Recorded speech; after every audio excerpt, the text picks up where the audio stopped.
Welcome to all. Political geography के एक बहुत ही महत्वपूर्ण चैप्टर गैरीमैंडरिंग से आज हम अपनी क्लास की शुरुआत करेंगे। सबसे पहले जानते हैं गैरीमैंडरिंग का अर्थ क्या होता है। गैरीमैंडरिंग एक प्रणाली है जिसमें बहुमत वाली चुनाव पद्धति में निर्वाचन क्षेत्रों की सीमाओं में तोड़ मरोड़ इस प्रकार किया जाता है कि विरोधी पार्टी के वोट बंट जाते हैं और सत्तारूढ़ पार्टी को अपेक्षाकृत अधिक मत मिलते हैं, जिससे उसे अधिकांश सीटें मिल जाती हैं। इसे ही गैरीमैंडरिंग कहते हैं। गैरीमैंडरिंग का नामकरण संयुक्त राज्य अमेरिका में मैसाचुसेट्स राज्य के गवर्नर 1813 से 1814 के बीच जो थे, एल्ब्रिज गैरी के नाम पर हुआ है। एल्ब्रिज गैरी ने 1812 में अपनी पार्टी की विजय को सुनिश्चित करने के लिए विचित्र आकृति वाले निर्वाचक क्षेत्रों का गठन किया। इसमें एक की आकृति पौराणिक जंतु सैलामेंडर जैसी थी, जिसमें ऐसे क्षेत्रों को समाविष्ट किया गया था जो गैरी के समर्थक थे।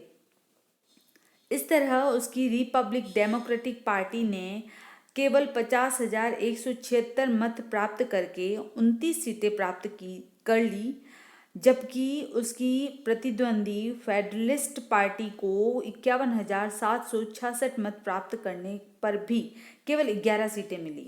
तभी पत्रकारों ने गवर्नर के नाम और सैलामेंडर से एक एक शब्द निकालकर गैरीमैंडर शब्द बना दिया और गैरीमैंडरिंग राजनीति भूगोल में एक प्रचलित शब्द बन गया।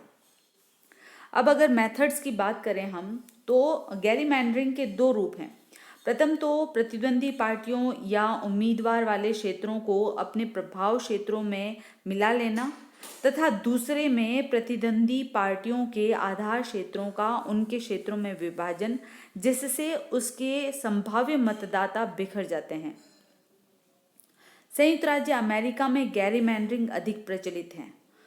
उत्तरी कैरोलिना राज्य में 1972 में प्रतिनिधि सदन के चुनाव में डेमोक्रेटिक पार्टी ने 524% मत प्राप्त करके 11 में से 7 स्थान जीता था।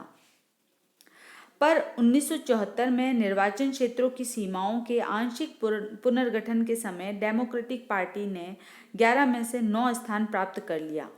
दूसरी तरह अनेक अन्य देशों में भी गैरीमैंडरिंग के उदाहरण मिलते हैं। प्रेस्कॉट के अनुसार गैरीमैंडरिंग ज्ञात करने की दो विधियां हैं। प्रथम विधि में हम निर्वाचक क्षेत्रों के मानचित्र को देखकर गैरीमैंडरिंग का अनुमान कर सकते हैं। यदि निर्वाचक क्षेत्रों की सीमाओं में टेढ़ा मेढ़ा मोड़ हो तो इससे स्पष्ट हो जाता है कि अपने अनुकूल पार्टी के प्रभाव वाले बिखरे क्षेत्रों को अपनी इकाई में मिलाया गया है।